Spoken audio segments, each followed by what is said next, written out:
Assalamualaikum warahmatullahi wabarakatuh. Alhamdulillahirabbil alamin. Assalatu wassalamu ala asrofil anbiya wal mursalin sayyidina Muhammadin wa ala alihi washabihi ajmain amma ba'du. Yang terhormat, Ibu Dwi Ratna Hidayati SPMP selaku pemateri pada webinar kali ini. Yang kami hormati, Saudari Rohyani Kartika Ulfa sebagai pemateri pula dalam kesempatan kali ini. Yang kami hormati, Saudara Yusri Mustadi selaku Ketua Umum Genbi UTM 2020 beserta seluruh peserta webinar yang saya banggakan. Pertama-tama, marilah kita panjatkan puji syukur kehadirat Allah Subhanahu wa taala yang telah memberikan kita rahmat taufik hidayah hingga kita dapat hadir dalam webinar kali ini dalam keadaan sehat walafiat. Kedua kalinya, sholawat serta salam tetap tercurah limpahkan kepada junjungan kita Nabi Muhammad Sallallahu Alaihi Wasallam karena telah menuju jalan yang benar. Maksud saya telah menuntun kami ke jalan yang terang benderang, yakni syariat agama Islam. Mohon maaf. Saya di sini sebagai pembawa acara untuk menyampaikan susunan acara pada webinar pendidikan volume 4 dengan tema Meraih Beasiswa Gapai Cita-Cita. Acara yang pertama yakni pembukaan, acara yang kedua yakni sambutan-sambutan, acara yang ketiga acara inti, dan yang terakhir acara penutup. Agar acara ini dapat berjalan dengan lancar, mari kita bersama-sama mengucapkan basmalah. Bismillahirrahmanirrahim. Acara yang kedua yakni sambutan-sambutan. Sambutan yang pertama akan disampaikan oleh Saudara Fahrudin selaku Ketua Pelaksana webinar pada kali ini. Kepadanya saya persilahkan.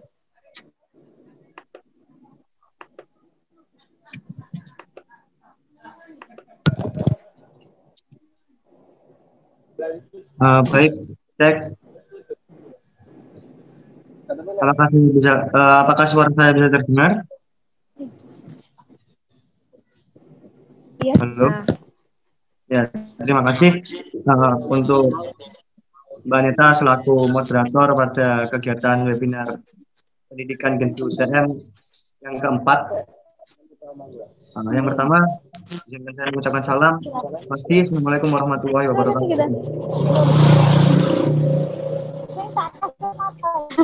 Salam sejahtera bagi kita semua. Alhamdulillah kita masih diberi kesempatan limpahan karunia rahmat hidayah serta inayah oleh Allah Subhanahu wa taala yang mana menjadikan kita bisa mengikuti webinar pendidikan yang keempat yang diadakan oleh Genbi UTM 2020. Salawat serta salam marilah kita panjatkan kepada junjungan kita Nabi Muhammad SAW yang mana telah membawa kita dari zaman jahiliyah ke zaman yang yaitu agama Islam. Yang terhormat kepada pemateri hebat kita yaitu Ibu Dwi Ratna Hidayati, juga ada Mbak Rohyani Kartika Ulfa, yang saya hormati juga Ketum Genbi UTM Mas Yusri.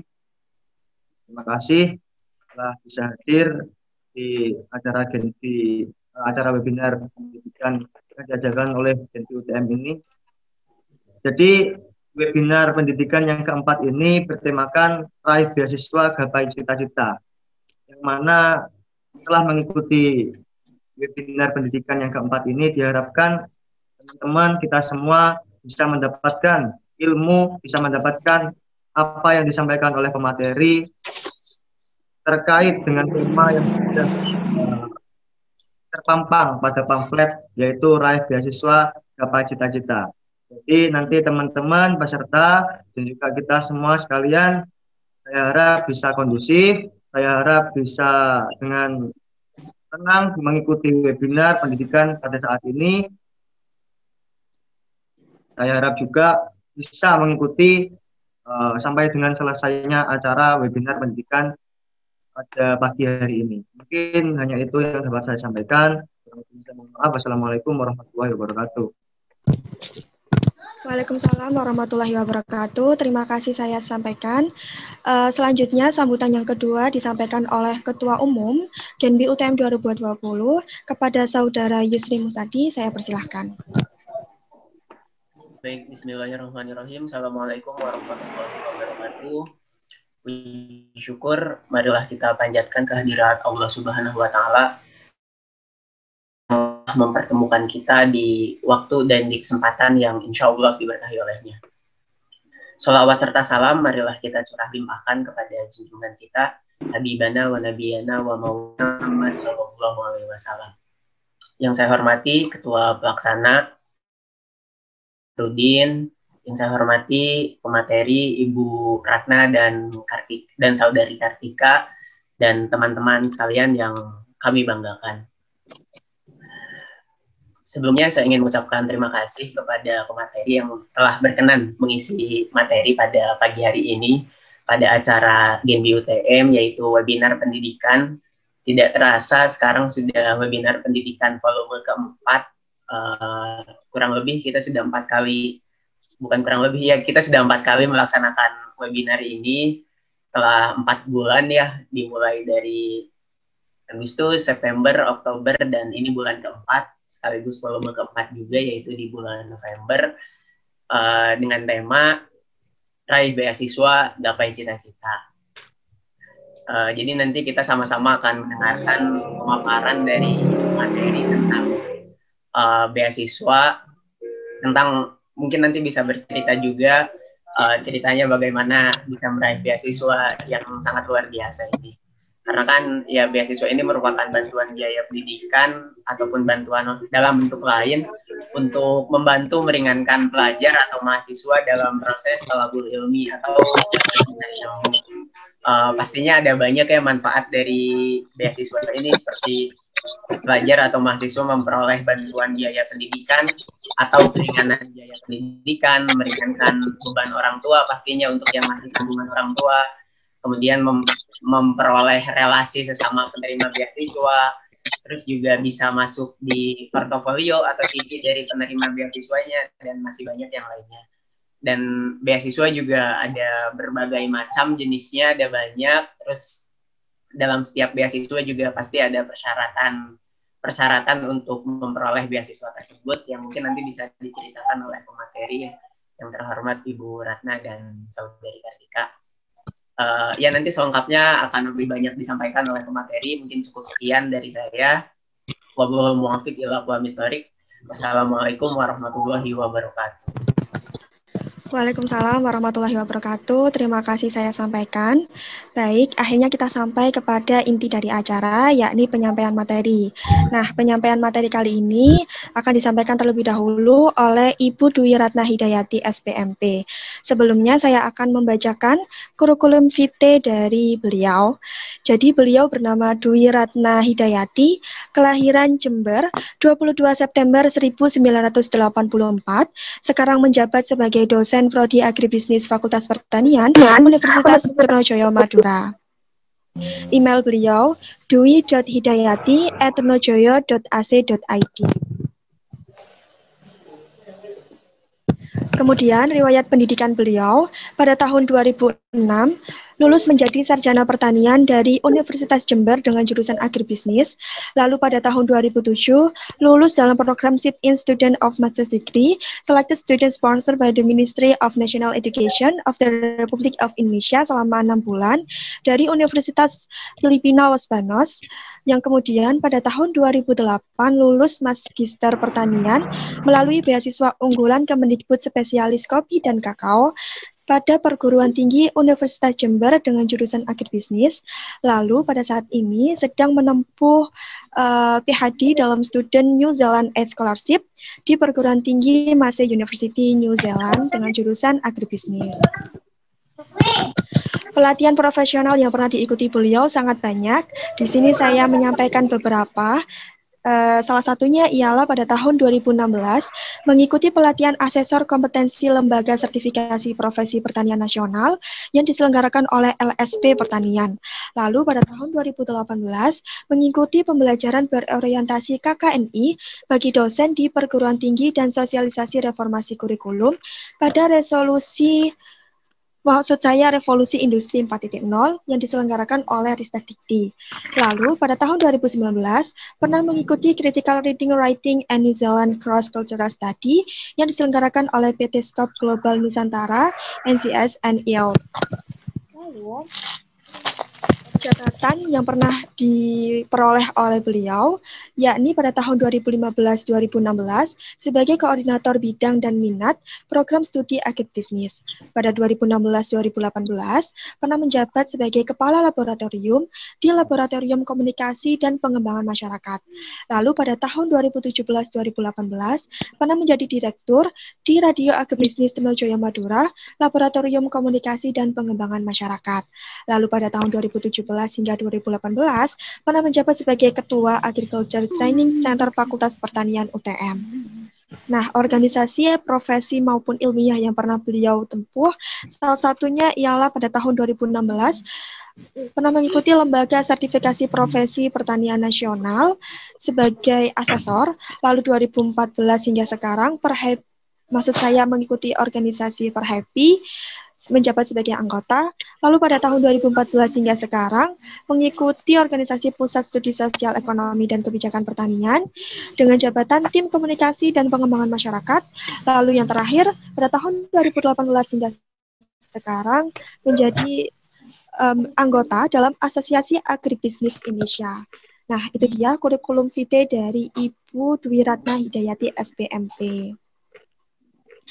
Kepada Ibu Dwi Ratna Hidayati, apakah telah siap memberikan tips-tips meraih beasiswa?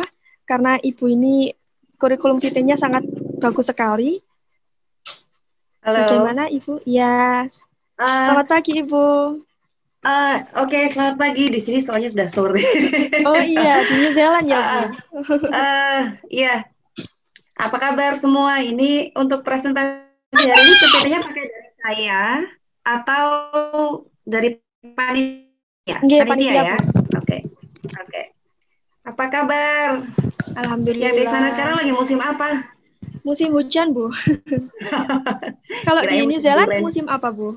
Kita di sini lagi musim panas, musim angin. Tapi musim-musim panasnya di sini sekitar 18 derajat, 17 derajat, 12 derajat. Kita masih pakai jaket. Mbak siapa moderatornya? Mbak Neta, Bu. Mbak Neta, halo. Terus ini berapa Mbak durasi untuk saya presentasi hari ini? 25 menit Ibu, nanti saya ingatkan. Oke, tolong diingatkan ya, soalnya kalau lagi ngomong ini. Gimana, saya langsung start ini? Nggih, monggo Ibu, dipersilahkan. Assalamualaikum warahmatullahi wabarakatuh. Buat semuanya, apa kabar? Senang banget saya kapan hari dihubungi oleh panitia dari Gembi. Gembi ini kepanjangan dari Generasi Baru Indonesia ya. Jadi saya pikir memang sudah saatnya saya harus berkontribusi ini pada anak-anak muda. Saya aja juga merasa masih muda ini, usia sudah mendekati 40, tapi jiwanya masih kayak lulus SMA. Yang pertama saya mengucapkan terima kasih kepada seluruh panitia Gembi sudah thank you for having me. Terima kasih sudah mengundang saya untuk bisa sharing dengan Anda semuanya. Dan saya pikir saya tidak perlu berpikir dua kali kemarin untuk say yes, ya saya mau bergabung karena memang saya pikir saya harus berbagi sesuatu apa yang saya punya. Dan tadi sudah disampaikan kurikulum vitae saya, dan untuk presentasi kali ini saya ingin lebih menekankan lagi kalau tadi judulnya apa ya? Bagaimana mimpi beasiswa gitu ya. Tapi saya ingin lebih menekankan lagi how to have beasiswa in hand. Jadi Anda punya dream, sangat bagus sekali punya dream, tapi bagaimana dream ada di tangan kita gitu ya. Next slide please. Oke. Sebelumnya saya mohon maaf ini presentasi saya gabung-gabung ya antara bahasa Inggris dan bahasa Indonesia karena bikinnya agak terburu-buru jadi rada saya kemarin kenapa komik itu baru aji dari ulat. Jadi yang mau saya sampaikan hari ini ada 4 poin. Yang pertama saya ingin tahu dulu deh gimana adik-adik atau teman-teman semua, let me know your idea dulu gitu ya tentang beasiswa, mengenal tentang Anda. Terus yang kedua saya akan share experience saya, dan yang ketiga bagaimana sih kita deal dengan beasiswa. Saya ada beberapa beasiswa sih, jadi yang beasiswa saya yang pertama adalah beasiswa dari pemerintah Indonesia, yang kedua saya mau mengeskalasi, mampu nggak ya saya untuk bisa terjun di dunia internasional mengambil beasiswa internasional.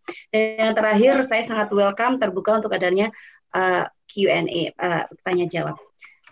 Lanjut. Lanjut, please. Oke. Nah, yang pertama mau saya sampaikan dulu, kalau memang Anda semuanya ini pencari beasiswa, Salam. kalau Anda adalah pencari beasiswa, maka yang harus Anda bayangkan, Duwe tak nyusui baso ambek baso biah. Baso apa sih gitu. Oke. Oke. Jadi kalau Anda pencari beasiswa, yang perlu Anda bayangkan yang pertama adalah Anda itu adalah capitalnya, Anda pemilik modalnya. Jangan Anda berharap dimodalin orang lain dulu. Kamu yang harus punya modal, memodali diri Anda. Kemudian Anda adalah produknya, Anda juga adalah marketernya. Ibaratnya semua pabrik, semua perusahaan adalah Anda. Kemudian yang Anda lakukan adalah Anda mencari investor. Halo, siapa yang mau untuk invest pada saya untuk bisa bayari saya sekian M, sekian ratus juta untuk ini saya ini punya kapasitas, tolong saya didanai supaya saya bisa sekolah gitu ya. Nah, saya pikir untuk masalah kapital, saya pikir Tuhan sudah memberi Anda sudah banyak sekali ya, mata, otak, tangan, dan lain sebagainya. Tinggal Anda mau memanfaatkan semua yang Anda punya itu atau enggak. Saya dan Anda, saya pikir sama. Kita punya otaknya satu, saya otaknya juga enggak ada beberapa, kita hanya satu. Tangan kita sama 2, jarinya sama-sama 10. Kemudian kita sama-sama bangun jam sekian, kita aktivitas 24 jam sama, tinggal bagaimana capital itu kita manfaatkan. Sekarang saya ingin tes dulu, saya ingin lihat dulu.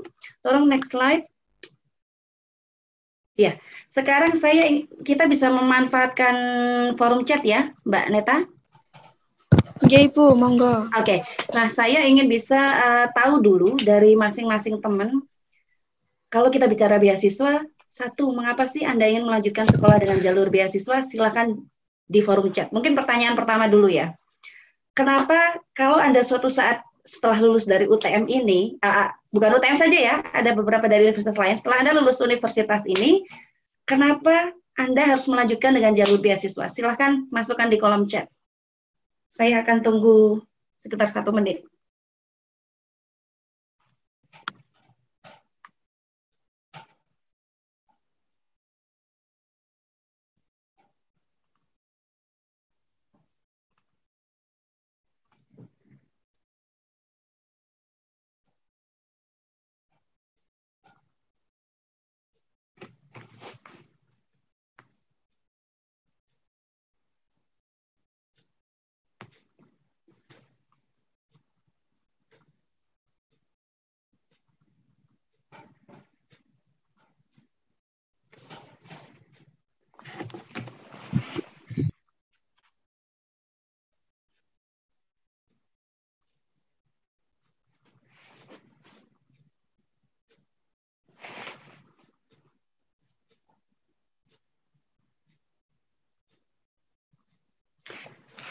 Oke, saya tutup ya. Masih ada yang mau nambah? Oke.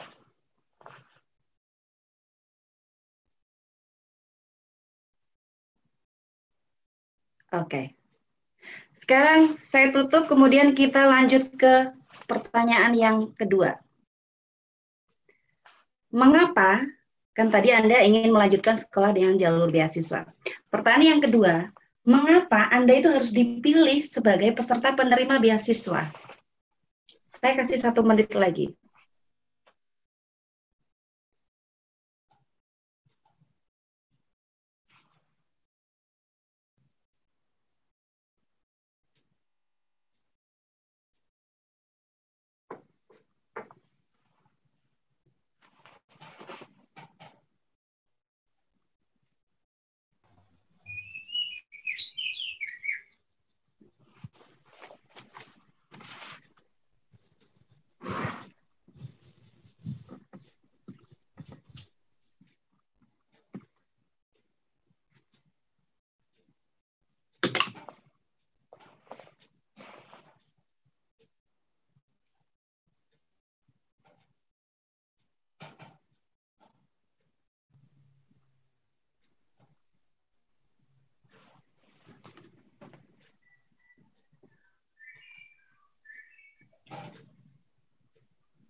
Oke, sudah.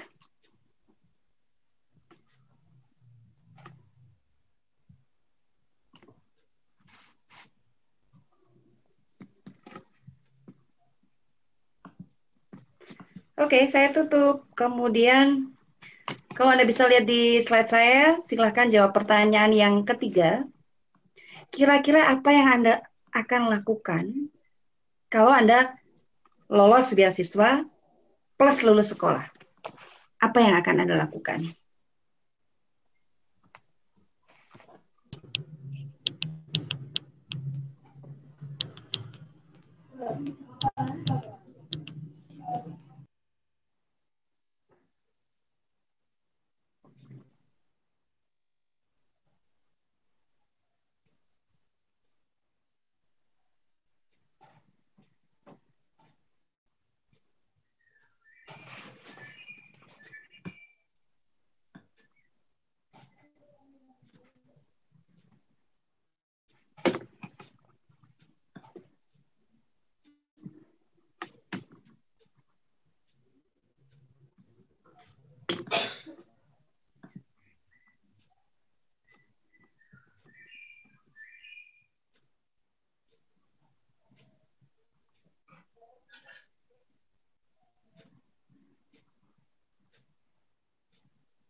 Oke, cukup.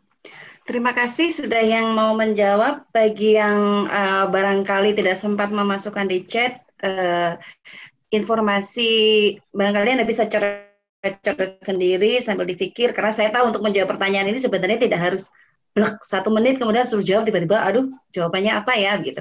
Nah, sekarang kalau misalnya saya menjadi yang pemilik, saya menjadi investornya, kemudian saya yang pemberi beasiswa Anda, bayangkan ini peserta jumlahnya berapa ya? Ada sekitar 94-95 peserta.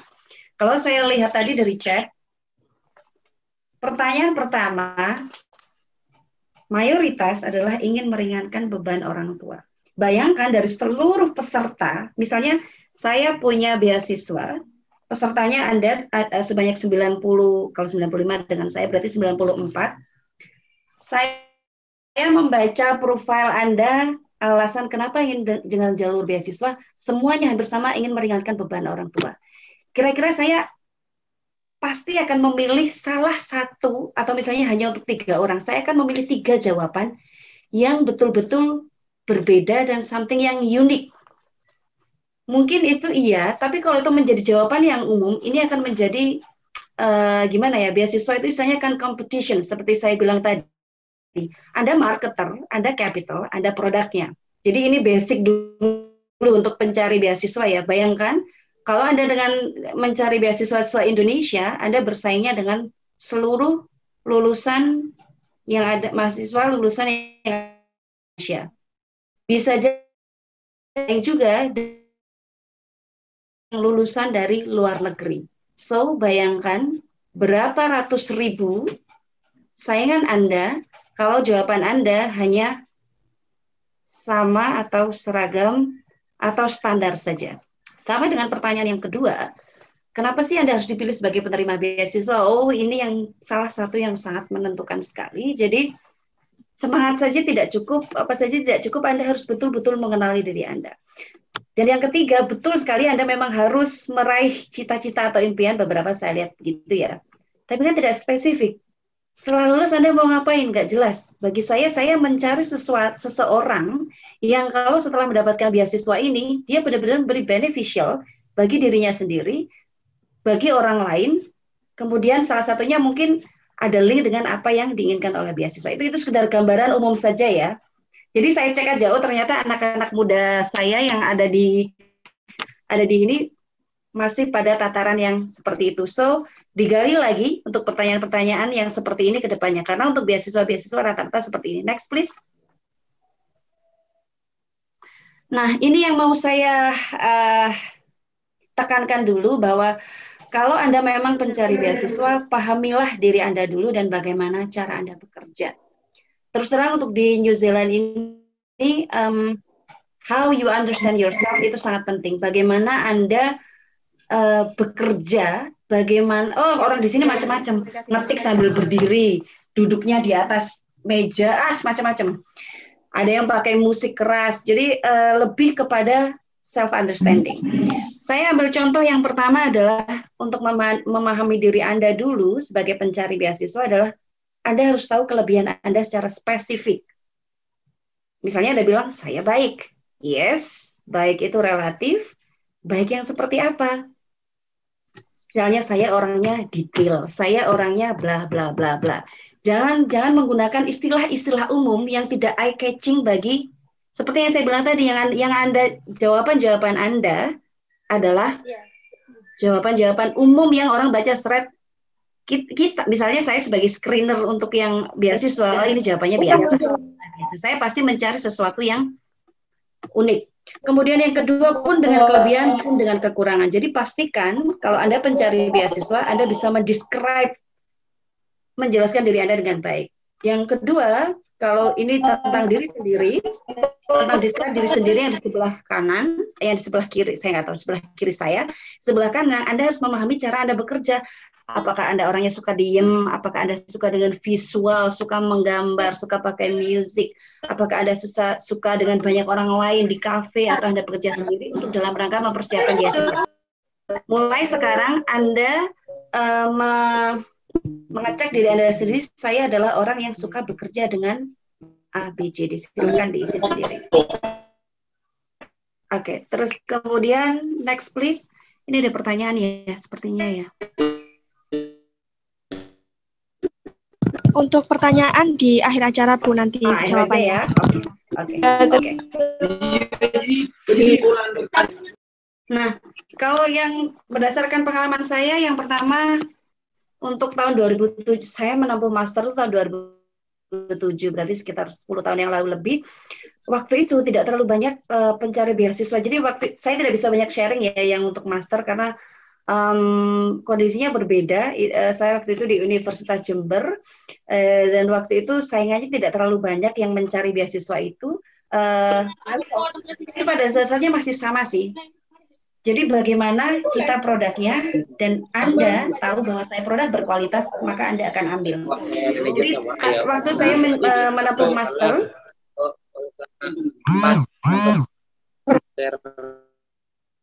waktu saya menempuh master itu yang di beasiswa unggulan kopi kakao, di semester kedua ada tawaran bahwa mereka hanya akan mengambil 3 orang student, maksimal 5 orang student untuk dikirim ke Filipina di UPLB. Waktu itu saya menolak. Saya nggak mau, karena waktu itu yang lolos bahasa Inggris, tes TOEFL hanya beberapa orang, salah satunya adalah saya. Kalau nggak salah 2 atau 3 orang gitu loh. Salah satunya saya. Saya waktu itu tidak mau terus terang untuk dikirim ke UPLB, saya nggak mau. Saya waktu itu punya pacar, jadi saya nggak ingin deh.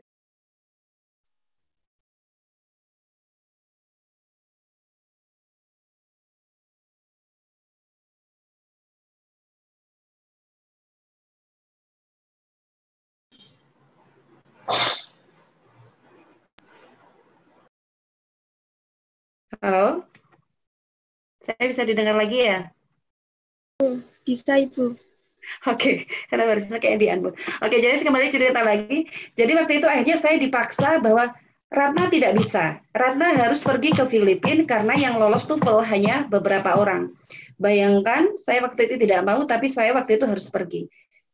Saya pikir suatu saat Anda harus menjadi salah satu orang yang seperti itu. Ada kesempatan ABCD, saya nggak ingin, tapi kita dipaksa, kamu harus pergi ke sana. Ini peluang.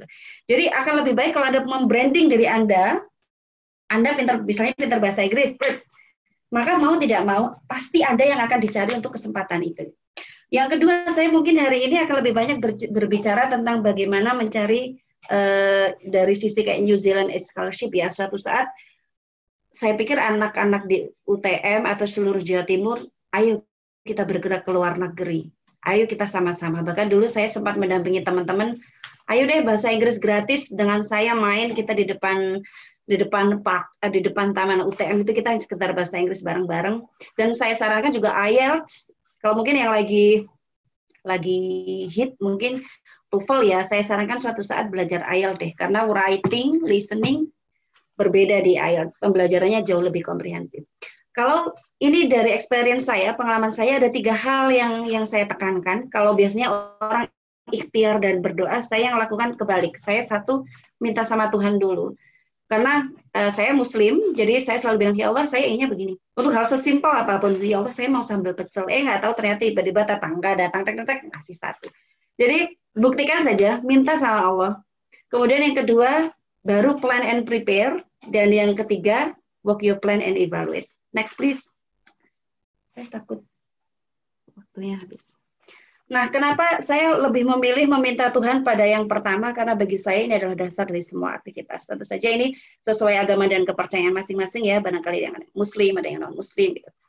Kunci kalau saya berdoa, satu, saya selalu meminta doa yang jelas. Artinya, kamu tahu yang kamu minta.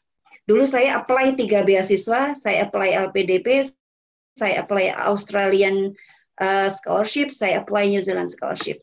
Kemudian di akhir-akhir saya capek ngurus segala macam. Ya Allah, kirim satu saja, saya capek ngurus semuanya, langsung keesokan harinya yang ini delete, tinggal satu. Saya nggak tahu, itu yang terjadi di saya. Terus kemudian yang kedua, saat meminta sama Tuhan, minta yang baik-baik. Do it in a good way, dan yang terakhir tetap berbuat baik. Kadang Anda pasti, kenapa sih ini Tuhan terjadi sama saya? Don't do that. Keep positive, no matter what happen. Apapun yang terjadi, tetap positif. Tuhan itu sangat dekat. Selalu minta. Saya selalu bilang ke mahasiswa saya begitu. Jangan taruh Tuhanmu jauh-jauh. Tuhan itu terlalu dekat, sangat dekat. So minta saja. Dia yang punya semuanya. Next, please. Nah, ini plan, ini jangan fokus pada tahunnya ya, itu 2020, 2021, itu hanya contoh saja. Bagi saya, plan adalah bagian dari segalanya. Boleh plan di kepala, tapi bahkan saya punya dream book. Saya punya namanya dream book, jadi buku impian. Sampai di usia sekarang saya masih punya buku impian, jadi itu adalah rencana-rencana saya. Saya mau punya A, saya mau punya B, saya punya C, saya punya D. Misalnya, saya mau punya rumah sebelum usia 30, red dapat. Saya mau punya mobil di usia 30, red dapat. Saya mau pergi umroh di usia ini.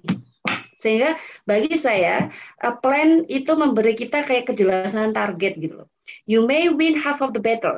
Kalau Anda mau perang, bukan istilahnya mendapatkan sesuatu, kalau kamu punya plan yang baik, maka kamu tahu mau pergi kemana. Misalnya bagi Anda yang belum pernah ke Madura, kebetulan kan kalau kita di Madura ya UTM, belum pernah ke Madura, kemudian Anda mau cari di mana sih Universitas Trunojoyo Madura, lewatnya Suramadu, Anda nggak punya peta, nggak punya apa-apa, bisa kesasar kemana-mana.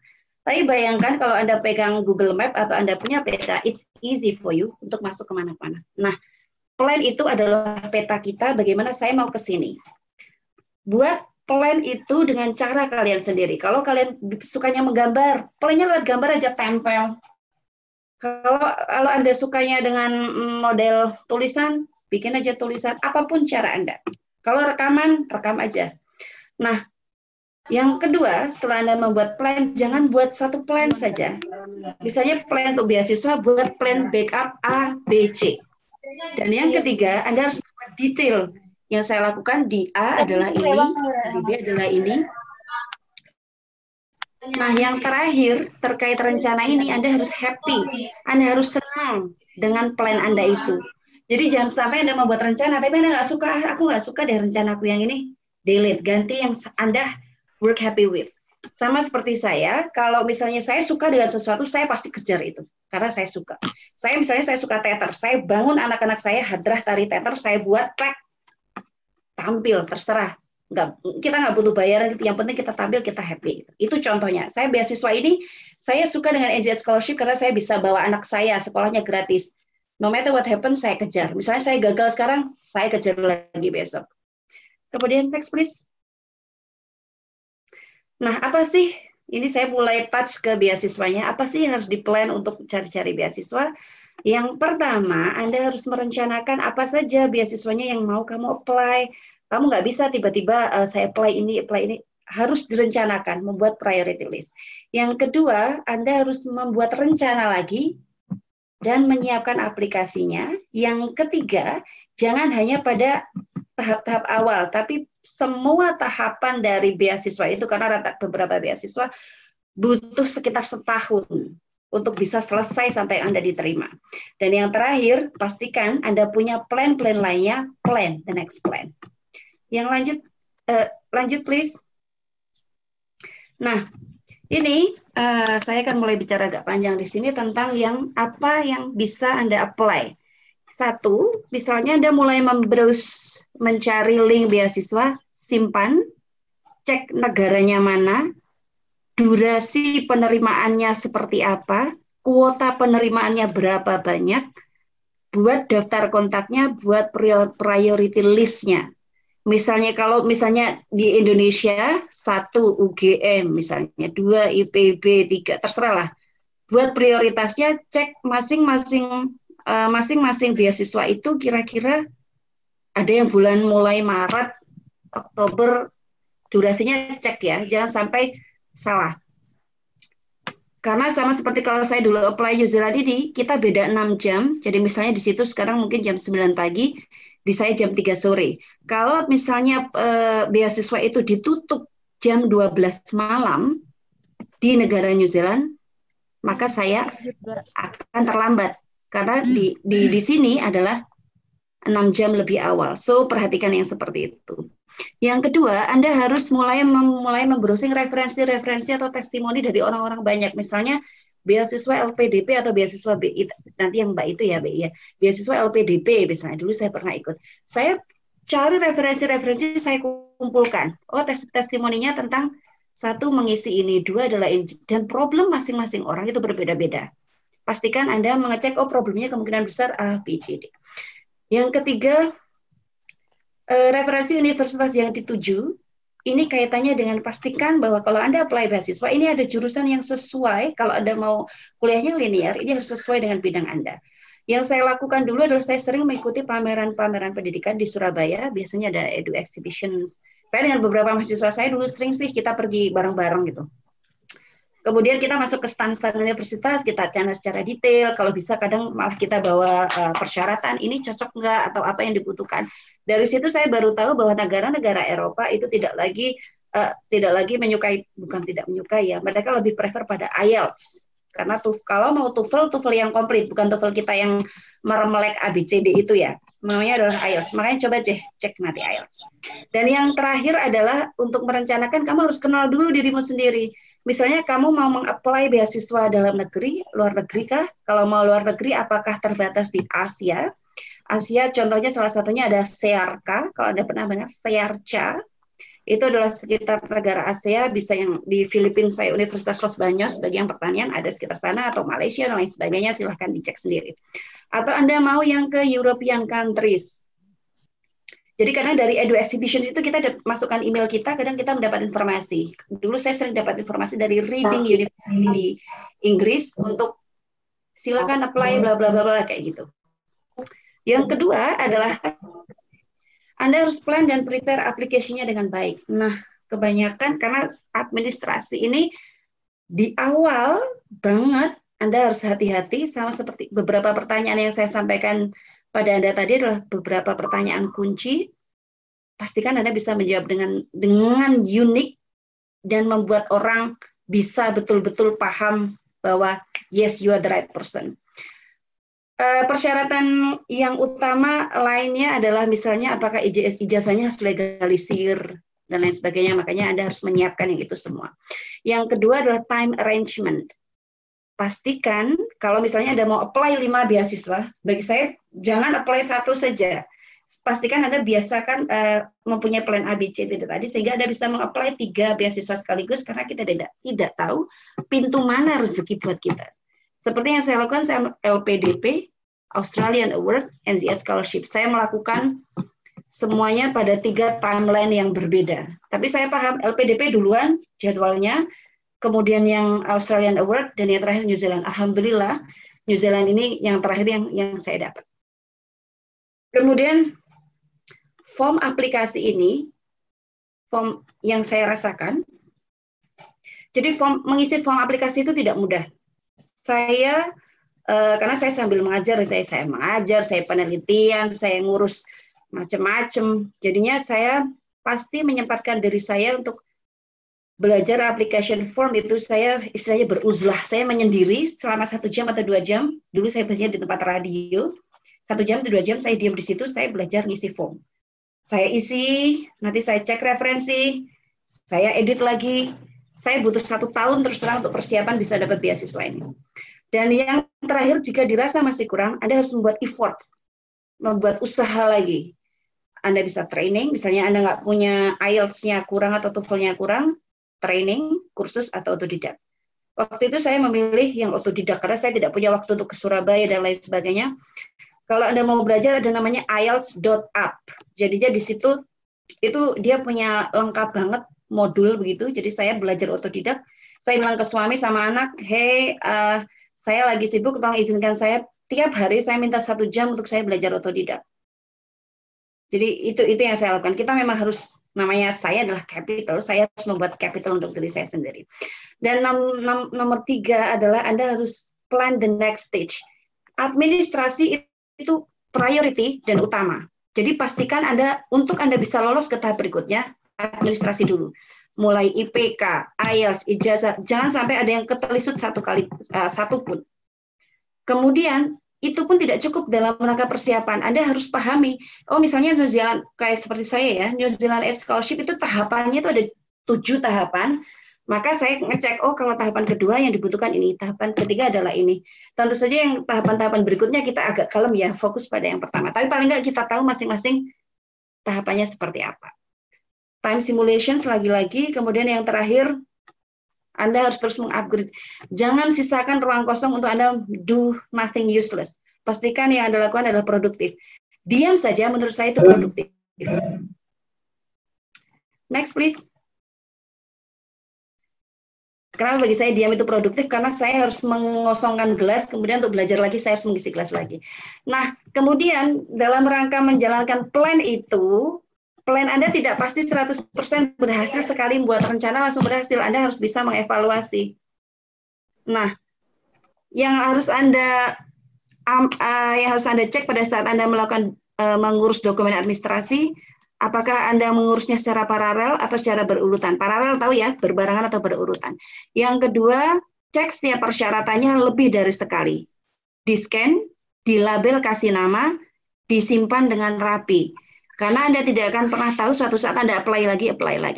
Yang kedua, untuk form aplikasi, lagi-lagi well design setiap kata. Gunakan SPOK yang baik, kalau bahasa Inggris gunakan grammar yang baik. Saya ingat salah satu mahasiswa saya, Lutfiah mungkin. Jadi saya pernah di BIS itu saya ngeceki dia, form aplikasi dia untuk yang, waktu itu dia apply beasiswa apa gitu. Dia lolos administrasi, tapi untuk wawancara kayaknya saya nggak paham selanjutnya. Nah, karena itu tahapan lanjutan jangan kalau Anda sudah sangat bagus sekali aplikasi yang di awal, Anda harus justru menunjukkan lebih baik lagi di tahapan lanjutnya.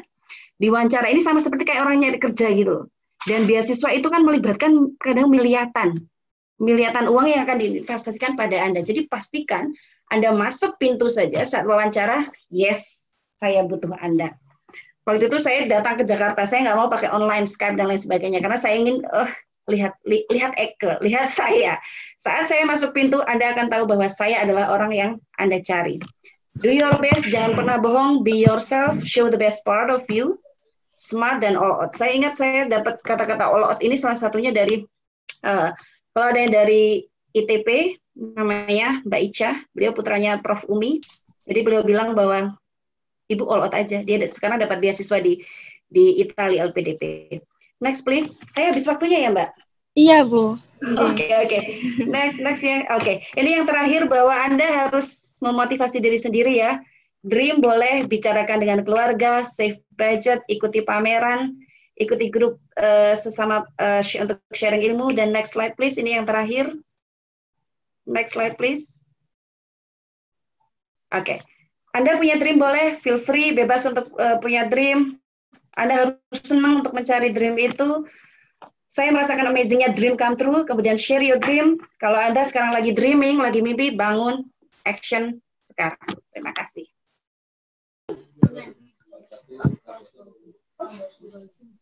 Tuh, saya kembalikan ke moderator. Ya, terima kasih Ibu telah menyampaikan materi yang sangat bermanfaat. Nanti untuk sesi pertanyaan digabung dengan pertanyaan bagi teman-teman yang ingin menanyakan materi ke pemateri kedua. Nah, pemateri kedua ini akan saya bacakan kurikulum vitae-nya. Di sini kami mengundang Kak Rohyani Kartika Ulfa sebagai anggota Genbi UTM sendiri. Jadi dia kelahiran dari Pekalongan 13 Maret 1999. Alamatnya di Gondang RT 3 RW 1 Kecamatan Wonopringgo, Kabupaten Pekalongan, Jawa Tengah. Nomor teleponnya mungkin bisa dicatat 082 325 100 700. Emailnya tikaulia@gmail.com. Untuk pengalaman organisasi, pada tahun 2015-2016 menjabat sebagai Sekretaris OSIS SMA Negeri 1 Kajen. Pada 2015-2017 menjabat sebagai IPPNU Kecamatan Wonopringgi. Pada tahun 2019 menjadi Koordinator Divisi Research and Development pada organisasi IFEC. Lalu pada tahun 2019 dan 2020 menjabat sebagai Sekretaris pada Generasi Baru Indonesia atau Genbi UTM. Nah, terkait dengan prestasinya, Kak Kartika telah mendapatkan beasiswa PWA pada tahun 2018, lalu mendapatkan juara 1 Lomba Cerpen Remaja Nasional, lalu pada tahun 2019-2020 itu mendapatkan beasiswa Bank Indonesia selama 2 periode atau 2 tahun, lalu pada tahun 2020 mendapatkan maksud saya penulis terpilih Lomba Fiksi Nasional. Nah, kemampuannya meliputi penguasaan terhadap Microsoft Word, Microsoft Excel, Microsoft PowerPoint, bahasa Indonesia, bahasa Inggris. Nah, itu dia kurikulum vitae yang telah saya sampaikan kepada Kak Kartika. Saya persilahkan. Ya, terima kasih Kak Neta. Sebelumnya tadi sudah diperkenalkan, mungkin nama saya Rohyani Kartika Ulfa, asal Pekalongan, dari Universitas Trunojoyo Madura, anggota Genbi UTM juga. Selamat sore ya Ibu. Selamat sore ya Ibu Dwi Ratna Hayati di New Zealand ya Bu ya. Halo, selamat sore. Iya sayang. Ya, terima kasih kepada panitia sudah memberikan saya kesempatan untuk mengisi acara ini. Langsung saja, yang pertama yaitu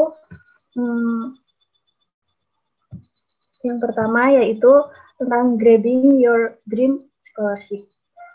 Nah, next.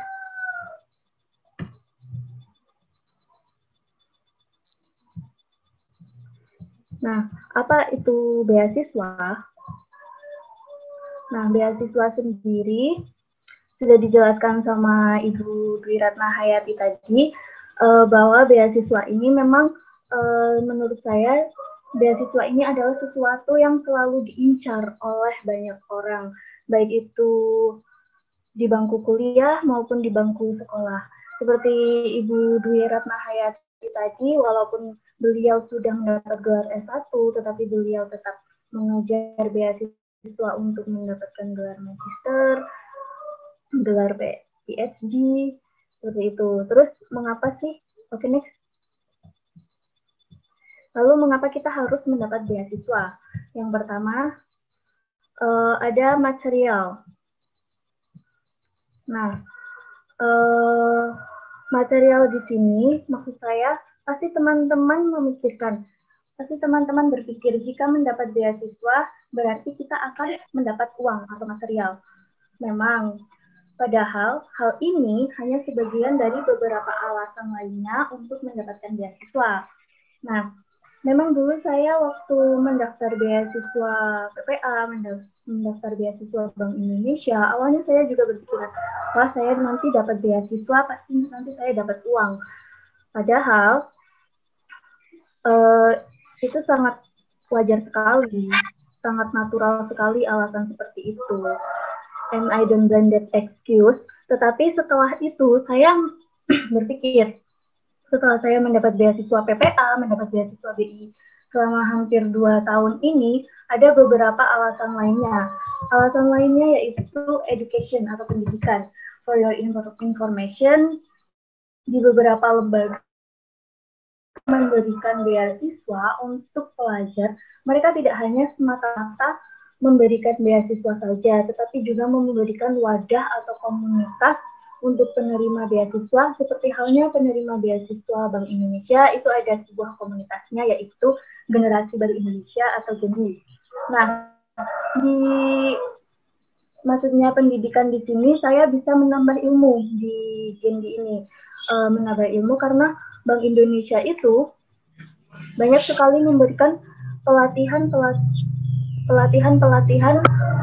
seperti leadership camp, capacity building, terus ada Genbi class dan lain sebagainya. Dan dari situ saya bisa menambah, mengupgrade skill, mengupgrade knowledge, dan menggali potensi dan lain-lain. Nah, selanjutnya yaitu ada relation. Nah, relation di sini maksud saya, kita mendapat beasiswa, pasti kita akan mengikuti proses seleksi beasiswa. Nah, di situ kita bisa berkenalan dengan para pejuang beasiswa lainnya, mungkin para pejuang beasiswa BI lainnya, dan bisa berkenalan, menjalin relasi dengan penerima beasiswa lainnya nantinya. Nah, dari pengalaman saya menerima beasiswa BI, di mana di BI ini terdapat komunitas yang dinaungi oleh BI, yaitu Genbi tadi. Dan Genbi ini berasal dari tidak berasal dari satu kampus saja, tetapi berasal dari beberapa kampus dan dari berbagai kota. Dan tentunya banyak penerimanya dari berbagai latar belakang, dari berbagai daerah. Nah, sometimes BI ini membuat sebuah acara untuk mengumpulkan Genbi se provinsi, Genbi se Surabaya. Nah, di situ saya bisa berkenalan dengan berbagai macam kalangan, berbagai teman-teman dari berbagai daerah. Terus yang selanjutnya ada experience. Experience menurut saya adalah sebuah proses untuk menjalani suatu hal. Dari sebelum teman-teman mendaftar beasiswa, teman-teman pasti mempunyai sebuah proses atau pengalaman berprestasi, mungkin pengalaman organisasi, dan pengalaman-pengalaman lainnya. Dan di Genbi ini atau sebagai penerima beasiswa Bank Indonesia, alhamdulillah saya mendapat pengalaman-pengalaman yang mengesankan, seperti menyusun event-event besar yang diadakan oleh Bank Indonesia atau Genbi sendiri, bisa berorganisasi dengan baik, terus bisa mengupgrade skill saya, seperti itu. Nah, selanjutnya itu ada motivator.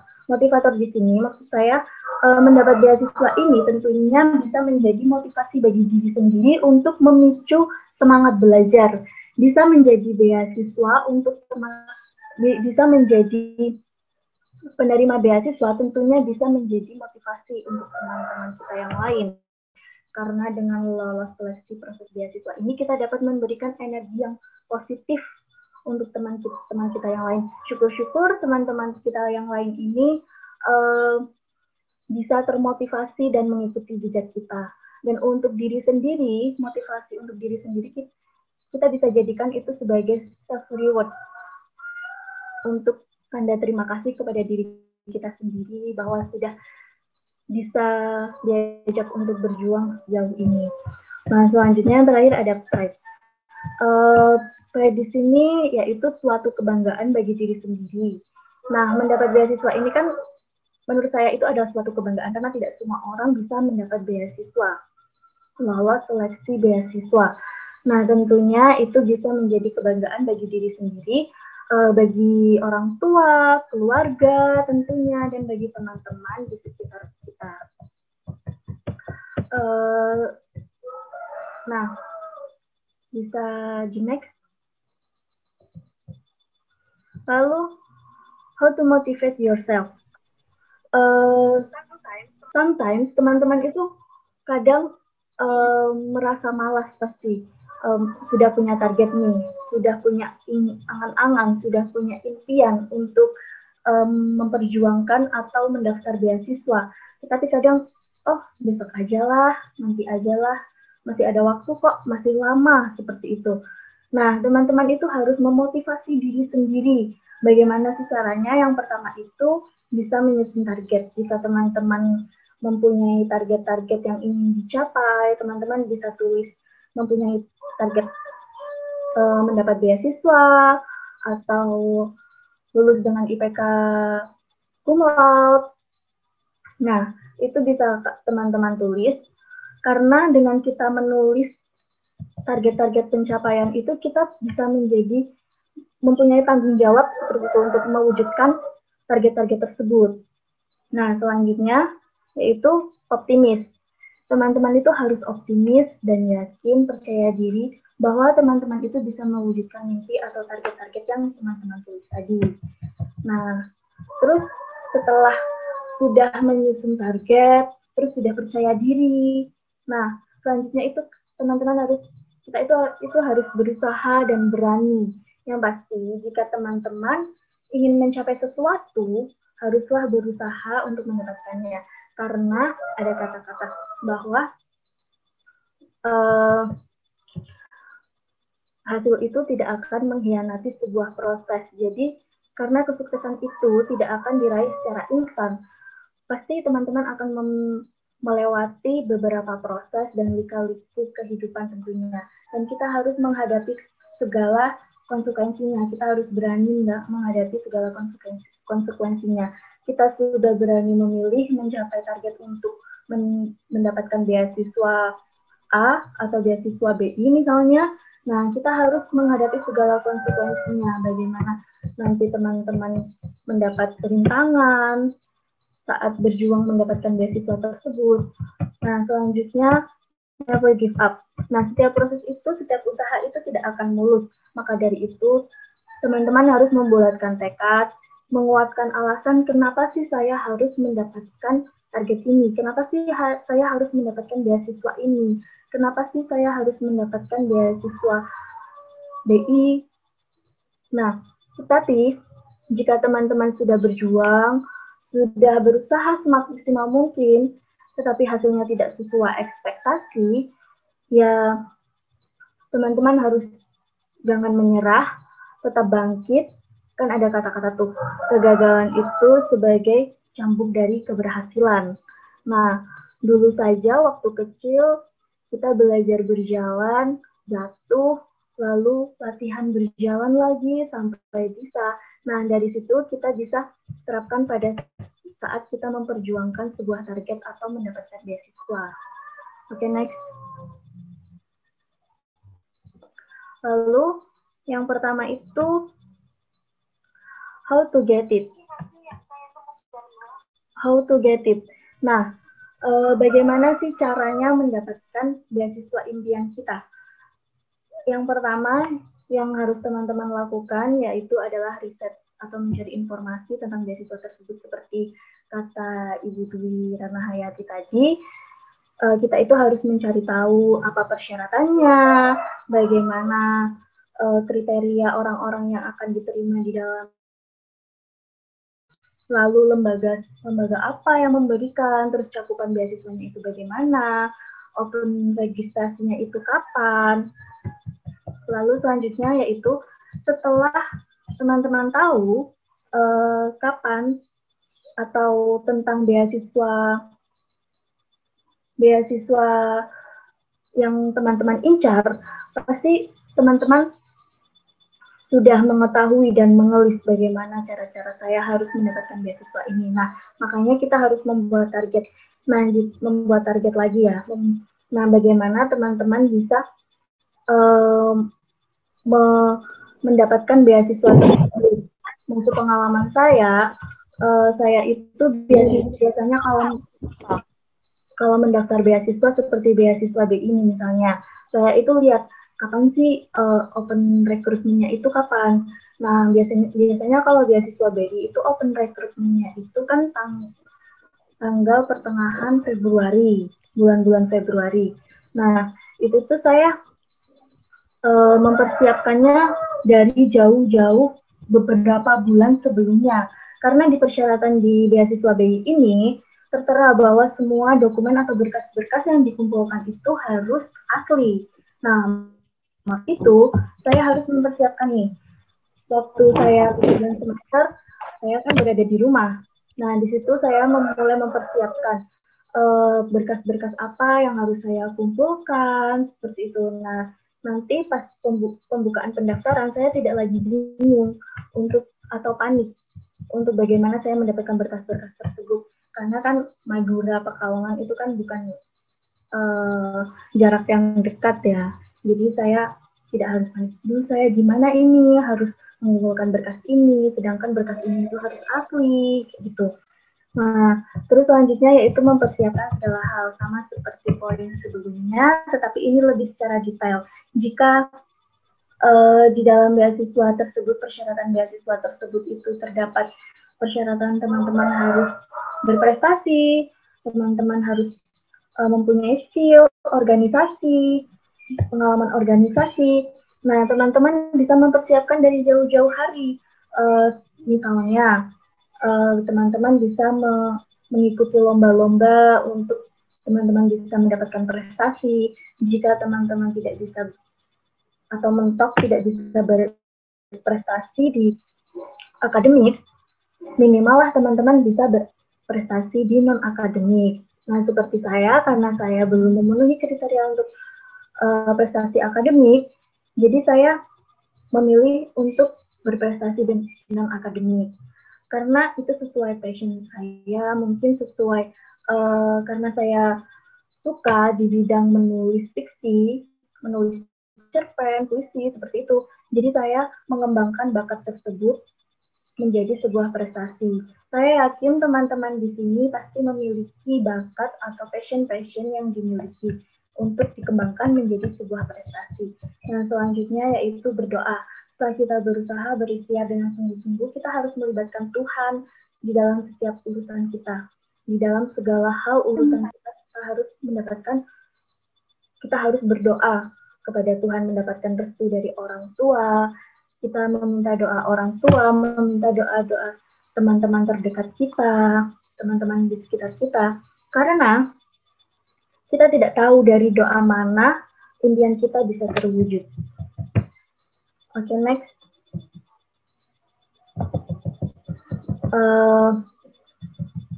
Lalu bagaimana sih tahapan untuk lolos seleksi wawancara?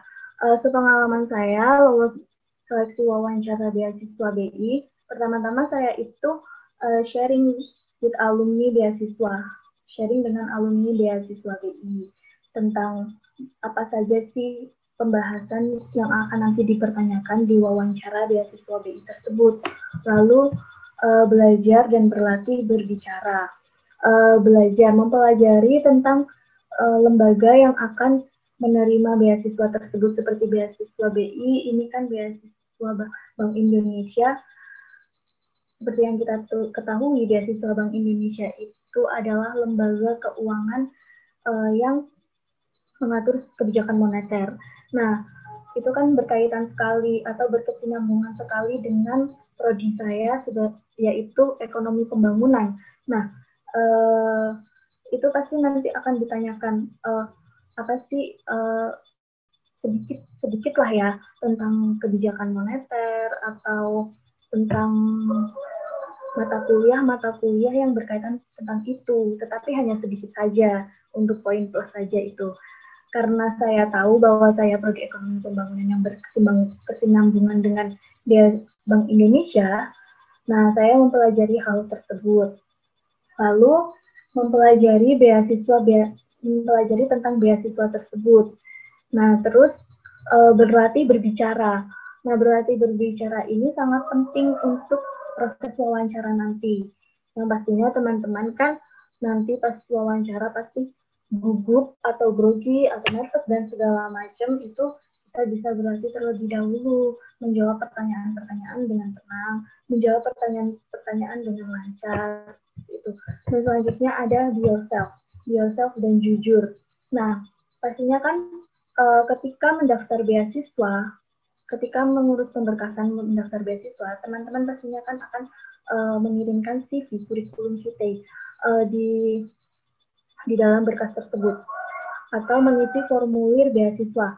Nah, di formulir beasiswa atau CV itu pastinya kan akan ada sebuah kolom untuk diisi apa pengalaman organisasi atau pengalaman lain-lain seperti itu. Nah, teman-teman ini isi saja sesuai jujur apa adanya diri sendiri teman-teman, karena nantinya itu pasti akan ditanyakan. Misalnya teman-teman nih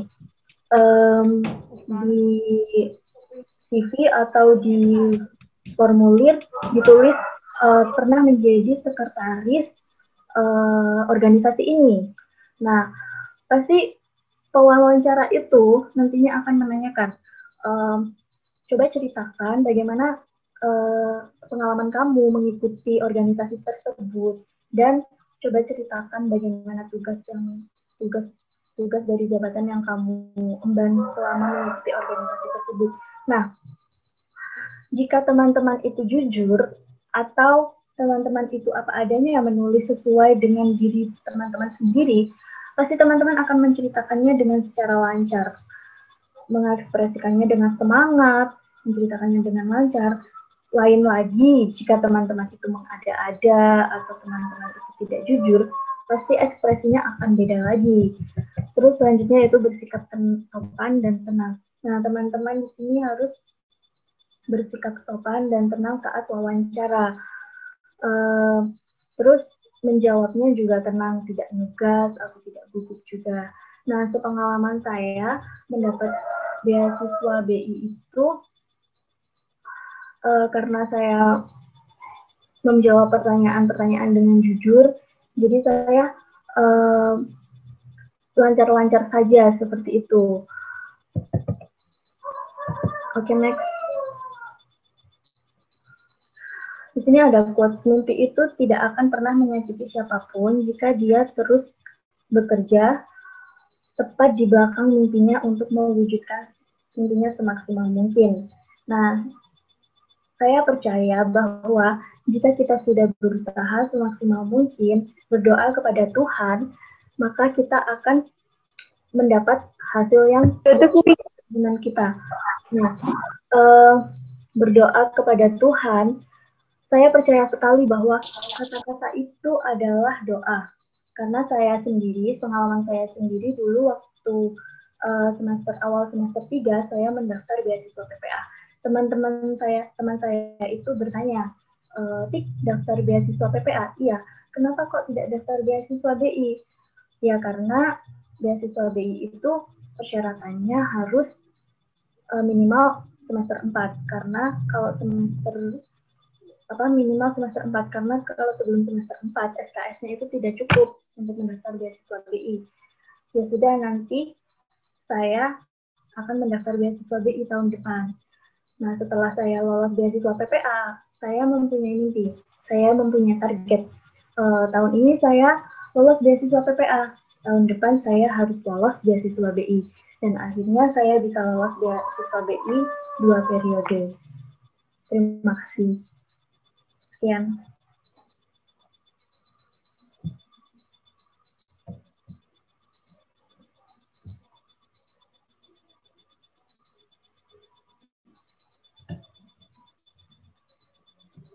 Oke, terima kasih. Saya kembalikan kepada moderator.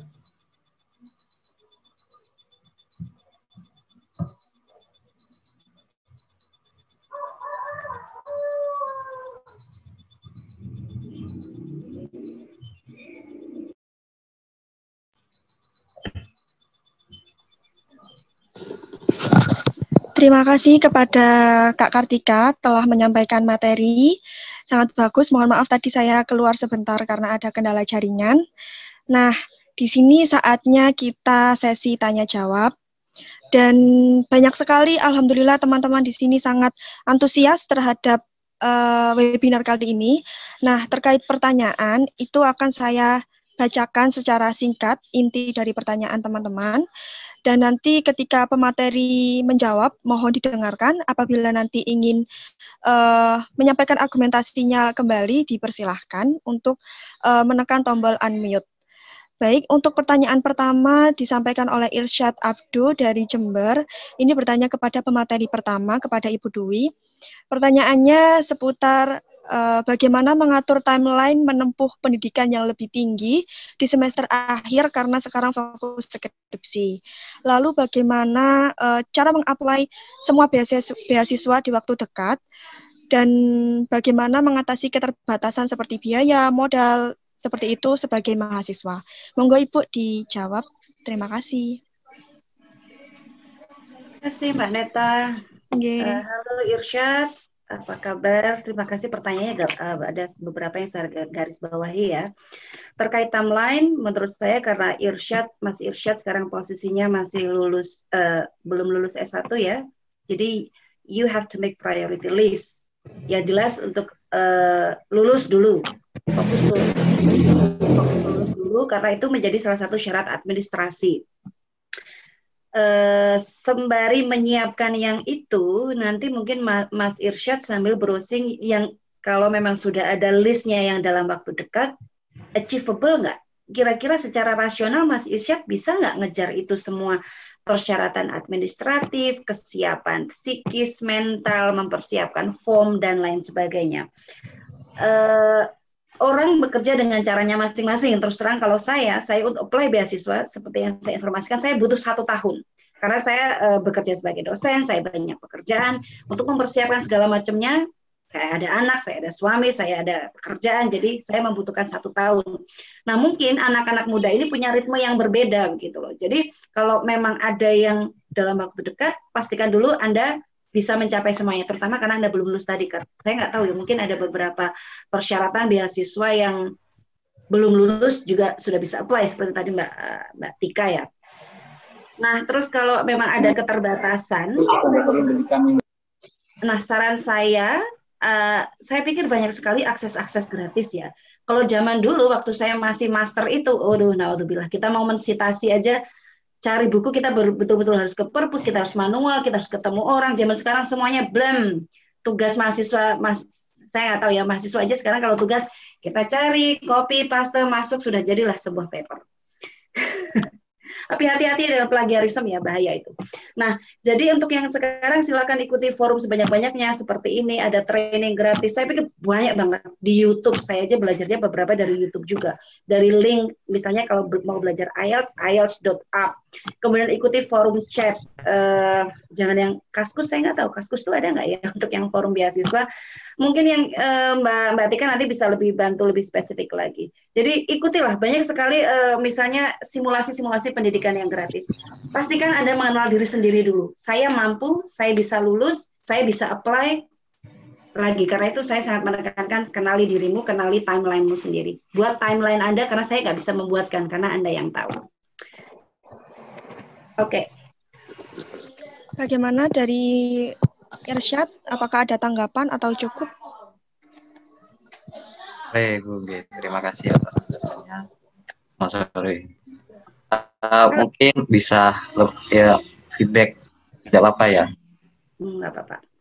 Ya, mungkin di akhir ini kan tentu pasti ada pilihan nih untuk lanjut atau mencari modal dulu, yaitu kerja. Nah, yang dulu Ibu lakukan itu seperti apa? Mungkin kasus saya berbeda, terus terang dulu ya, waktu saya ngambil master ya, waktu saya ngambil master saya tuh nunggu pacar saya nggak lulus S1, jadinya akhirnya saya nggak mau pulang ke rumah, kalau di rumah saya pasti nggak produktif. Oke, kata pacar saya, ayo ini ada bukaan apply beasiswa. Saya punya capital, waktu itu tidak banyak apply beasiswa, saya bisa bahasa Inggris segala macam, saya mampu, jadi saya oke, saya masuk beasiswa. Ternyata saya lulus S2, dia belum lulus S1. Sebel nggak sih? Jadi waktu itu, tapi saya pun bertanggung jawab dengan segala yang beasiswa yang ada itu. Kemudian setelah itu baru saya dapat pekerjaan selanjutnya. Waktu itu saya langsung dapat pekerjaan internasional di Japan International Cooperation Agency. Jadi saya tidak bisa memilihkan untuk Mas Irsyad, apakah Mas Irsyad harus cari modal dulu. Ini sama seperti waktu mahasiswa saya bimbingan, Bu saya cari kerja dulu atau saya ini dulu. You harus bisa memutuskan untuk diri kamu sendiri. Untuk saat ini, posisi saya buat SWOT analisis untuk diri sendiri, posisi saya adalah di sini. Kalau saya melanjutkan beasiswa, risikonya adalah A, B, C, D. Kalau saya melanjutkan untuk mencari bekerja, kelebihannya adalah A, B, C, D. Buat dua positioning, saya ada di mana. Saya tidak akan pernah bisa memilihkan apapun yang terbaik untuk Mas Irsyad, karena kamu yang paling paham dirimu sendiri. Mulai sekarang belajar mengenal diri sendiri. Jangan biarkan orang lain membuat keputusan untuk diri Anda. Saya pikir itu kalau masukan dari saya. Terima kasih. Baik, terima kasih. Saya lanjutkan ke pertanyaan selanjutnya, ya, Bu. Oke. Jadi ada pertanyaan dari Ervina dari UTM. Bagaimana cara menjawab pertanyaan apa kelebihan saudara agar tidak terkesan membanggakan diri, Bu? Oke, ini dulu saya pernah mengajar di komunikasi bisnis. Saya nggak tahu kalau di Ervina di apa namanya. Biasanya kami di misalnya mata kuliah komunikasi bisnis kami akan memberikan salah satu tips-tips untuk wawancara, salah satunya bekerja bisa untuk pekerjaan. Nah, saya kembali ke pertanyaan yang gimana sih caranya memberikan informasi tapi tidak berlebihan. Itu sense ya. Itu misalnya begini, Anda melihat ada orang bercerita, kita tahu dia sombong. Tapi kan itu perasaannya ada di hati kan. Ada juga kita bisa merasakan orang yang bercerita apa adanya tapi nggak sombong. Itu yang perlu Anda terus latih. Misalnya saya bercerita, saya sekarang kuliah S3 di Massey University New Zealand. Dengan, hey, aku kuliah di S3 di New Zealand loh. Misalnya, gimana ya? Ini adalah ilmu komunikasi yang perlu Anda latih terus-menerus. Jadi mulai sekarang, Anda membuat list lagi, kelebihan saya apa? 1, 2, 3, 4. Kemudian setelah Anda buat misalnya ada 10 kelebihan Anda buat lagi, Anda undi-undi lagi mana yang membuat betul-betul priority list yang berbeda dari orang lain. Kemudian Anda harus belajar bagaimana menceritakan. Kalau saya sering berada di depan cermin, saya suka di depan cermin lama-lama, saya merekam diri saya sendiri, kemudian saya mencoba ngomong, mensimulasi bagaimana cara saya ngomong, tapi bagaimana tidak terlalu melebih-lebihkan diri. Terus terang, untuk beasiswa ini yang dibutuhkan orang-orang yang high rank, high value person. Kalau Anda tidak menunjukkan siapa diri Anda bahwa ya Anda memiliki kelebihan yang mereka butuhkan, jadi ini bukan masalah sombong atau enggak, kecuali niat Anda memang mau menyombongkan diri. Untuk di beasiswa ini Anda niati bahwa saya ingin menjadi bagian yang terbaik. Jadi biar beasiswa ini kalau memang uangnya keluar itu memang betul-betul untuk mereka yang betul-betul punya kemampuan di bidangnya. Saya sarankan terus berlatih deh. Enggak masalah Anda menceritakan kelebihan Anda, terus berlatih bagaimana cerita tapi enggak sombong gimana ya. You keep practicing. Ada lagi? Saya lanjutkan pertanyaan, ya, Bu. Ini pertanyaan diajukan kepada Kak Kartika. Pertanyaannya seputar bagaimana tips trik lolos beasiswa 2 tahun berturut-turut, lalu bagaimana cara mengatur waktu antara kuliah dan organisasi Genbi, seperti itu. Monggo Kak Kartika. Iya, terima kasih Kak Anta. Terima kasih untuk pertanyaannya. Itu dari siapa? Dari Nuroniyeh sama Irsyad. Oh iya. Iya. Nuroniyeh sama Kak Irsyad. Bagaimana sih tips mendapat beasiswa Bank Indonesia 2 periode berturut-turut? Nah, karena di Bank Indonesia atau Genbi ini diharuskan kita itu harus berkontribusi aktif di dalam Genbi, maka dari itu saya periode pertama itu saya benar-benar berkontribusi aktif hingga sekarang. Yang pertama itu kita harus berkontribusi aktif terhadap Gen B. Terus yang kedua, kita itu harus mencintai dulu organisasi tersebut, mencintai Gen B. Nah, di situ saya merasa bahwa saya itu sangat senang berada di Gen B karena di Gen B itu kita bisa mendapat pengalaman-pengalaman yang mengesankan, kita bisa menambah ilmu, kita bisa berorganisasi dengan baik. Nah, di situ saya sangat suka sekali jika kita menyukai suatu hal, kita menyukai mengerjakan sesuatu, maka kita akan melakukan dengan semaksimal mungkin dengan berkontribusi aktif di Gen B. Terus bagaimana bisa lolos 2 periode? Nah, lolos 2 periode yang pertama itu karena saya tadi itu aktif berkontribusi di Gen B, karena saya mencintai Gen B. Terus saya juga selalu berdoa semoga saya bisa lolos DI tahun berikutnya gitu. Terus bagaimana caranya mengatur waktu ya antara Gen B dan kuliah? Yang pertama itu, kalian harus punya skala prioritas. Jika skala prioritas kalian kuliah, ya misalnya berbenturan antara acara Gen B dan kuliah. Yang pertama kalian harus kuliah dulu yang pastinya. Terus setelah itu, setelah kuliah, baru ke Gen B. Itu. Karena Gen B itu tidak akan mengganggu kuliah kita menurut saya.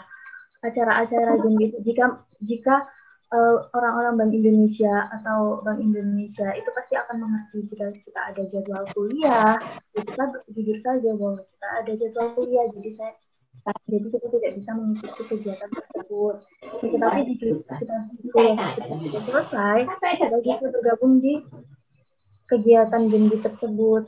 Itu yang pertama yang pasti prioritaskan kuliah dulu.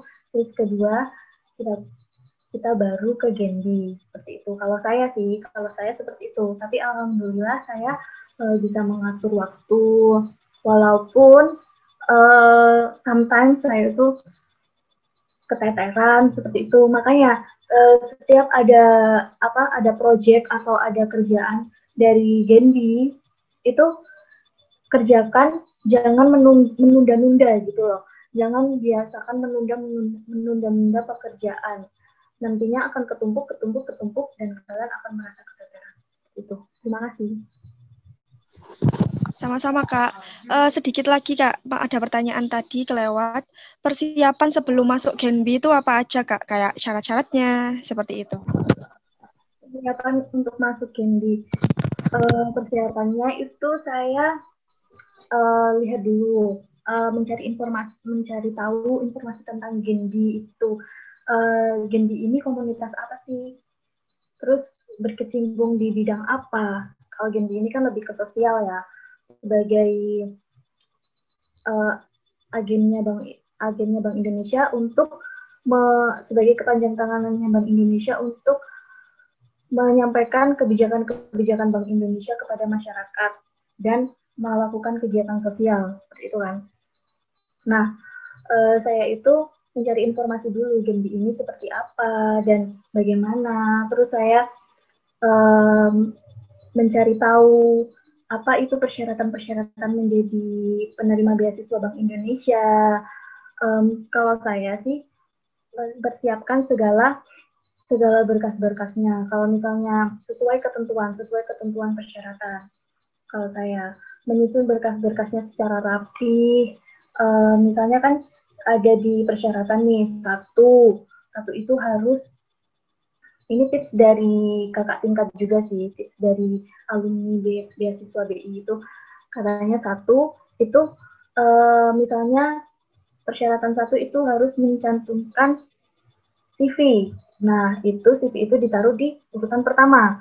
Terus yang kedua harus mencantumkan fotokopi KTP. Nah, fotokopi KTP meskipun kecil, fotokopi KTM, KTP itu meskipun kecil, tapi juga ditaruh di urutan yang kedua, jangan ditaruh di Yang pertama, supaya memudahkan lembaga yang memberikan beasiswa itu untuk menyeleksi berkas kita. Seperti itu. Oke, terima kasih Kak Kartika. Lanjut ke pertanyaan selanjutnya. Ini ada peserta dari Jakarta yang sangat tertarik sekali dengan pembahasan kali ini dan menanyakan sekitar 9 pertanyaan kalau tidak salah ya, saya mencatat. Ini dari Ruth dari Jakarta, Ruth Anjangsana kalau tidak salah. Nah, yang pertama itu pertanyaan kepada pemateri pertama. Motivasi kuliah dengan beasiswa itu apa, dan apakah dengan mendapatkan beasiswa itu akan berdampak di dunia kerja saat melamar pekerjaan nanti? Seperti itu, Bu. Monggo dijawab secara singkat, ya, Bu. Oke, terima kasih. Halo, Ruth. Mau contek saya ya? Saya motivasinya apa? Lagi-lagi motivasi masing-masing dari Anda berbeda-beda. Saya sudah cek di awal. Kalau saya bukan kebetulan, saya adalah dosen. Jadi bagi saya wajib memiliki tugas ofisial untuk bisa melanjutkan pendidikan. Jadi ini tanggung jawab saya. Tapi karena waktu itu saya tidak ingin di Indonesia, saya sudah pernah melanjutkan pendidikan dengan beasiswa dari Indonesia. Jadi kemudian saya ingin broaden my horizon. Saya ingin mengeksplor lagi lebih jauh. Saya ingin melihat bagaimana sih dengan sistem pendidikan yang ada di luar negeri di negara berkembang. Itu kalau saya. Jadi Anda harus mencari fokus lebih spesifik pada diri Anda sendiri, sehingga Anda itu motivasinya apa? Harus yang strong, yang betul-betul spesifik memang Anda perlukan, dan memang Anda adalah orang yang diperlukan oleh beasiswa itu. Jadi cek diri Anda sendiri lagi. Oke, thank you. Itu lagi ya? Oh, sorry. Dampak di dunia kerja yang jelas Anda akan memiliki nilai plus. Karena orang-orang yang masuk kategori beasiswa biasanya mereka bukan orang-orang biasa menurut saya. Mereka sudah melalui selections, mereka sudah melalui tahapan-tahapan berbagai macam. Tadi seperti misalnya di Genbi ini ya, mereka kan pasti orang-orang yang sudah memiliki fokus target dan mereka sudah memiliki aktivitas organisatoris yang sudah terbukti insya Allah, dan mereka sudah terbiasa dengan manajerial. Thank you. Baik, untuk pertanyaan selanjutnya tetap dari Ruth, itu cara menulis esai yang baik agar diterima itu bagaimana? Ini juga pertanyaan dari seseorang tadi, bagaimana dan apa saja struktur penting dari motivation letter yang biasa diminta oleh penyelenggara beasiswa? Ini kepada Bu Dwi, silakan menjawab, lalu nanti dilanjutkan oleh Mbak Kartika. Silakan, Bu. Bagi saya, esai yang berkualitas pertama Anda harus berlatih. Tidak semua orang, sekalipun saya, ini bukan hal yang mudah. Jadi Anda harus terus berlatih. Yang kedua, Anda harus melihat referensi bagaimana sih orang menulis motivation letter. Terus terang saya LPDP saja saya gagal.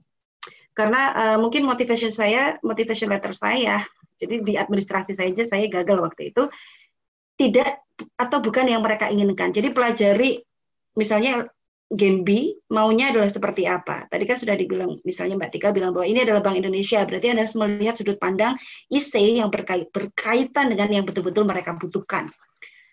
Salah saya satu praktis, dua lihat reference. Kemudian tadi pertanyaannya apa yang kedua? Sorry Mbak Neta, yang kedua apa Mbak? Masih motivation letter juga, Bu.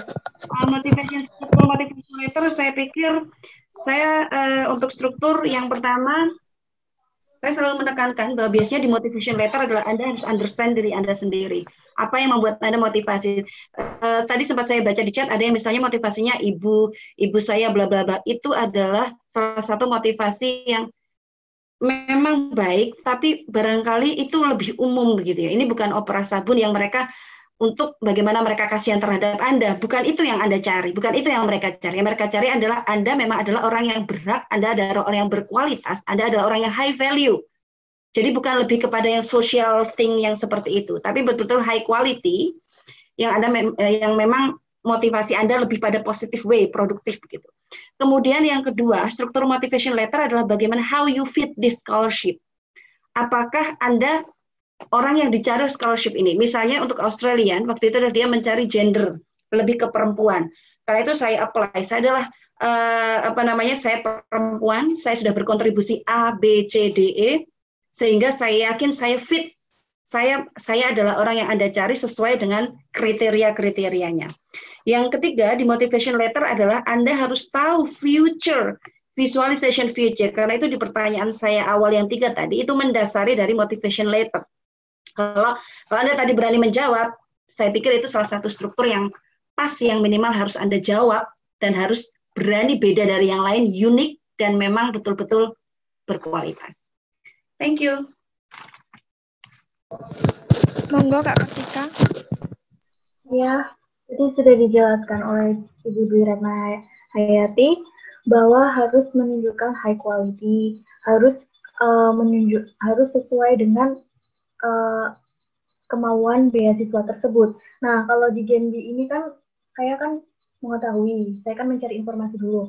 Gen B ini lebih ke kegiatan sosial. Jadi saya mengunggulkan kemampuan saya, pengalaman saya di bidang kegiatan sosial seperti itu. Dan jangan lupa membuat motivation letter itu lebih hidup.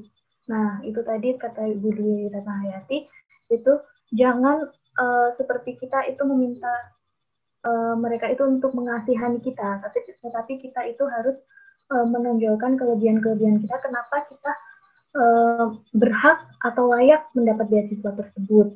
Dan tentunya motivation letter itu pasti ada kita membahas tentang masa depan kita atau rencana hidup kita yang akan kita lalui ke depannya itu seperti apa. Terima kasih. Baik, terima kasih kepada kedua pemateri. Pertanyaan selanjutnya itu... Baik, terima kasih. Apakah boleh sedikit menyanggah dan bertanya lagi, Kak? Oh, ini dari yang mengajukan pertanyaan ya? Monggo, nggak apa-apa. Ya, baik. Baik, terima kasih sebelumnya. Mohon maaf. Assalamualaikum warahmatullahi wabarakatuh. Ibu Dwi dan Kak Kartika, terima kasih banyak atas jawaban mengenai struktur tentang motivation letter. Ibu Dwi, khususnya saya ingin bertanya lagi, apakah mengenai future plan kita itu berkaitan dengan rencana kita setelah kita lulus itu mau kemana atau mau membuat rencana apa, mau mengabdi kemana, apakah seperti itu, Ibu?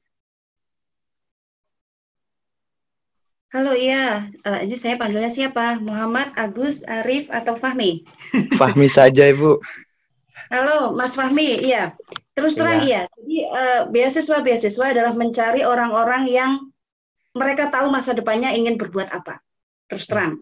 Kalau misalnya ibaratnya begini, Anda kalau mau saya danai, kemudian Anda suatu saat akan berkontribusi apa saja. Pertanyaan gampangnya begitu. Jadi Anda harus punya yang jelas gambaran. Satu, saya mau mengabdi, saya mau, kalau saya dosen ya, saya akan kembali mengajari apa yang saya peroleh. Saya akan B, saya akan C, saya akan kembali ke desa misalnya. Mereka mau orang yang paham betul ke depannya mereka mau berbuat apa. Sama misalnya Mas mau misalnya punya pacar, paling gampangnya gitu ya. Terus kemudian Anda mau melamar. Kedepannya saya akan belikan dia rumah, saya akan belikan dia mobil, dia akan hidup enak, dia akan gaji saya kira-kira setelah ini saya akan naik pangkat menjadi gaji saya misalnya 5M per bulan. Kira-kira calon mertuanya senang nggak? Pasti senang. Sama dengan beasiswa itu tadi. Buat clear plan, meskipun ya istilahnya nggak muntuk-muntuk ya, tapi tetap rasional, tapi Anda tahu what will you do in the next stage. Jadi Anda setelah dapat beasiswa itu nggak nganggur gitu. Setelah saya dapat beasiswa ya sudah, saya leyeh-leyeh, kan nggak mungkin begitu. Mereka betul-betul ingin tahu, mereka memberikan beasiswa ini untuk orang-orang yang kedepannya bermanfaat, berkontribusi, dan memberikan dampak yang luas. Intinya begitu. Makasih. Ibu, terakhir, could you give me your motivation letter, Ibu? Maksudnya? Motivation letter saya? Iya, Ibu. Setelah ini, Ibu, dapatkah saya meminta, Ibu? Itu confidential, jadi itu rahasia. Jadi karena saya waktu itu sudah apply ke scholarship, jadi itu sudah menjadi menurut saya, kalau saya memberikan pada Anda, ini artinya saya memberikan racun. You can find, kamu bisa mencari referensi yang lain. sehingga Anda bisa mempelajari banyak banget. Mas Fahmi? Iya, Nggak apa-apa Ibu. ya, meskipun nggak saya kasih, Iya, Ibu. Anda bisa browsing macam-macam. Anda nggak usah terpesona oleh saya. Saya bahwa Anda pasti bisa mencari motivation letter Anda sendiri. Cari referensi, buat yang Anda versi Anda sendiri, percaya diri bahwa kamu itu jauh lebih baik dari siapapun. Paham? Iya, Percaya Ibu. diri. Terima kasih. Ya, Bu. I will do that, Ibu. Baik, terima kasih. Untuk pertanyaan selanjutnya kepada Kak Kartika, ini bertanya bagaimana cara mempertahankan prestasi dan IPK. Lalu apakah ketika sudah diterima beasiswa, kalau misalkan IPK-nya turun itu konsekuensinya seperti apa, Kak Kartika? Bagaimana cara mempertahankan prestasi dan IPK? Nah, teman-teman harus konsisten. Yang pertama itu harus konsisten. Konsisten dalam arti konsisten belajar, belajarnya tetap belajar sebelum mendapatkan beasiswa. Cara belajarnya bagaimana itu tetap dipertahankan. Terus bagaimana jika IPK turun? Konsekuensinya bagaimana? Kalau di beasiswa BI itu IPK turun, asalkan tidak turun melebihi batas maksimal IPK, rata-rata IPK, yaitu kan kalau di beasiswa BI kan 3 IPK-nya batasnya, atau persyaratannya harus 3, harus di atas 3 gitu. Itu tidak masalah sih. Tetapi kalau sudah di bawah 3, itu konsekuensinya beasiswanya dicabut. Seperti itu. Terima kasih. Ya, sama-sama Kak. Lalu ada pertanyaan juga untuk Ibu Dwi. Apa bedanya seleksi beasiswa dalam negeri dan luar negeri? Dan apakah pengalaman organisasi itu sangat berpengaruh terhadap kelulusan beasiswa?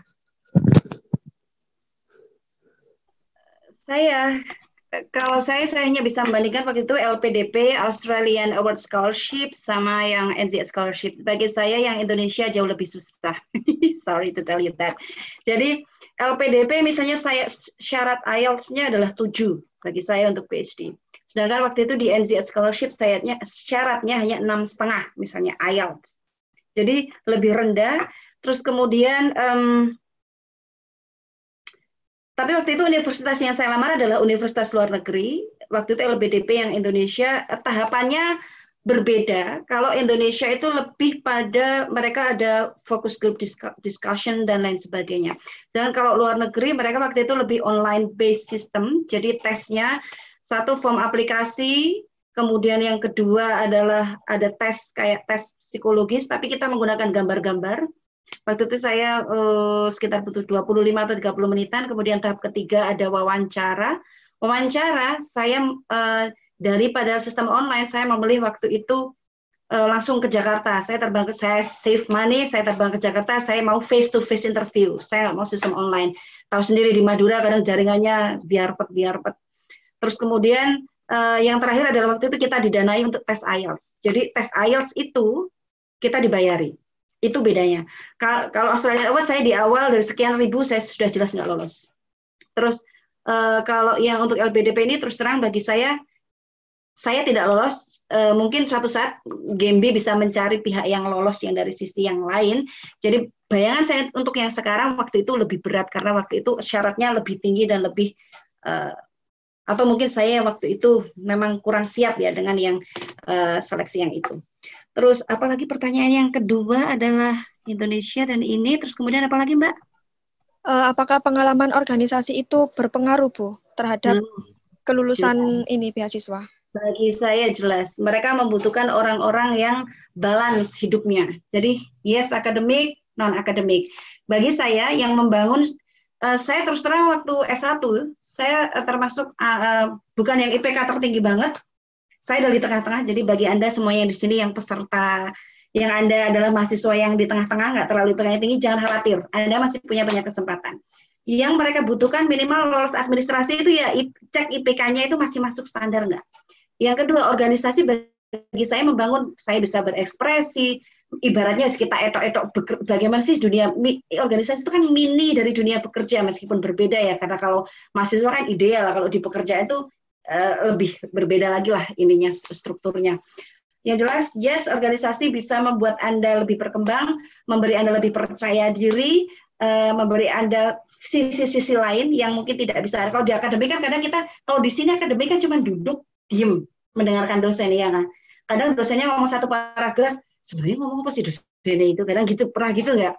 Ada, ya gitu ya, karena kan saya juga pernah jadi mahasiswa ya, kadang kayaknya saya nggak ngerti mereka. Jadi, bagi Anda jangan takut berorganisasi, bagi saya yes, salah satu organisasi adalah kunci bagi Anda untuk bisa memiliki nilai plus. Thank you. Baik, jadi sebenarnya pertanyaannya sangat banyak dan ada beberapa pertanyaan yang mungkin saya gabung karena menjadi satu pertanyaannya. Nah, ini mungkin pertanyaan terakhir nggih, bisa dijawab sama Bu Dwi sama Kak Kartika. Kan dari tadi pembahasannya seputar kita harus mengenali potensi diri, harus tetap percaya diri. Nah, permasalahannya itu terletak ada teman-teman yang masih belum mengetahui apa potensinya. Jadi pertanyaannya, cara solutif mengenali potensi diri dan bagaimana caranya kita agar percaya diri, kita mampu, seperti itu, Bu. Ini pertanyaan sederhana tapi ribet menurut saya. Itu herannya. Jadi kalau Anda mau tahu ya, jadi ini anak saya kan kebetulan ada di sini. Sejak SD, kalau di luar negeri, itu sistem pendidikannya adalah Anda harus mengenal diri sendiri dulu, kemudian Anda harus tahu bagaimana behave dengan orang lain.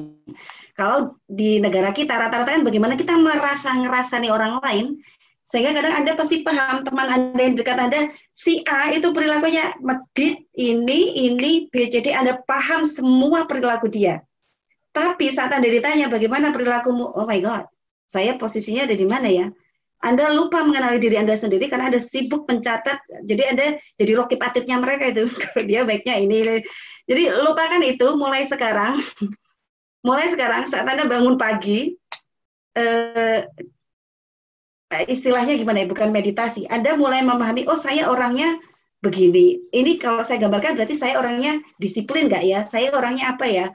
Mulai sekarang belajarlah mengenali aktivitasmu, buat planmu sehari-hari, kemudian saya gimana ya, karena lagi-lagi kalau di sini kami selalu membuat bahwa setiap orang pasti punya cara berbeda deh, cara mereka mengenal diri sendiri. Ini kalau saya, silahkan dipakai kalau cocok bagi Anda.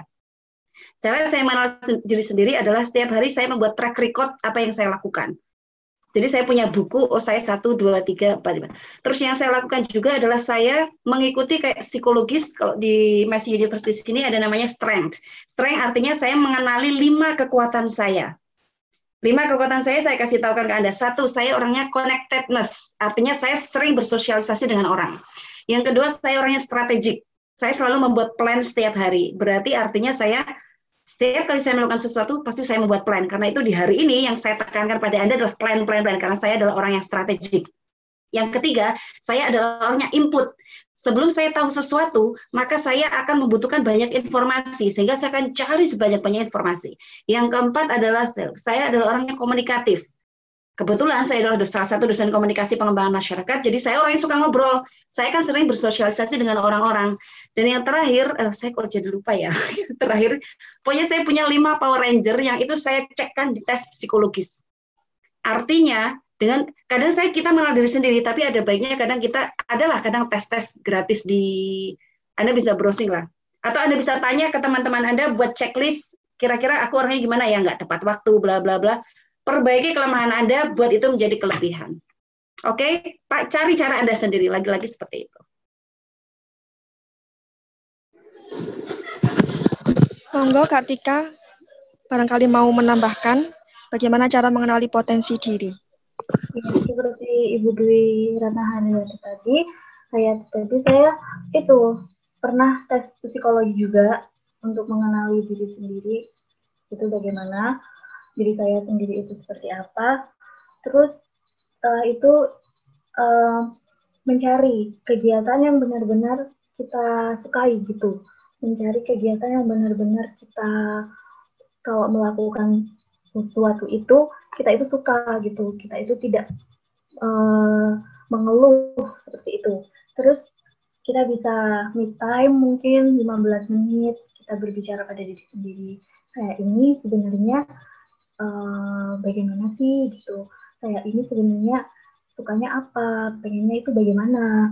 Nah, terus juga bisa bertanya kepada teman-teman. Mungkin teman-teman mempunyai sahabat, entah 2 atau 3, itu bisa untuk mengkoreksi diri kalian sendiri. Seperti itu.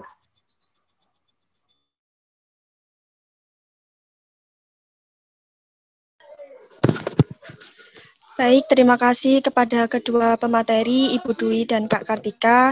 Saya ucapkan terima kasih, kami selaku panitia mengucapkan terima kasih yang sebanyak-banyaknya karena telah berkenan mengisi materi kali ini dengan tema Raih Beasiswa Menggapai Cita-Cita.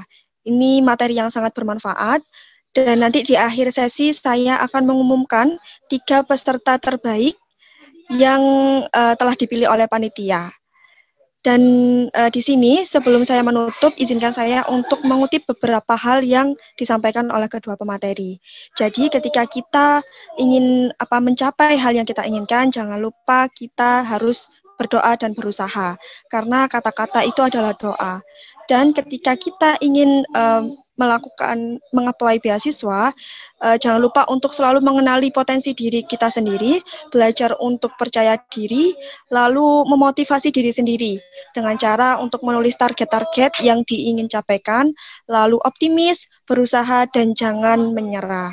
Sekian dari saya. Apabila ada perkataan maupun perbuatan yang salah dari saya maupun panitia, mohon dimaafkan. Wabillahi taufik wal hidayah. Wassalamualaikum warahmatullahi wabarakatuh.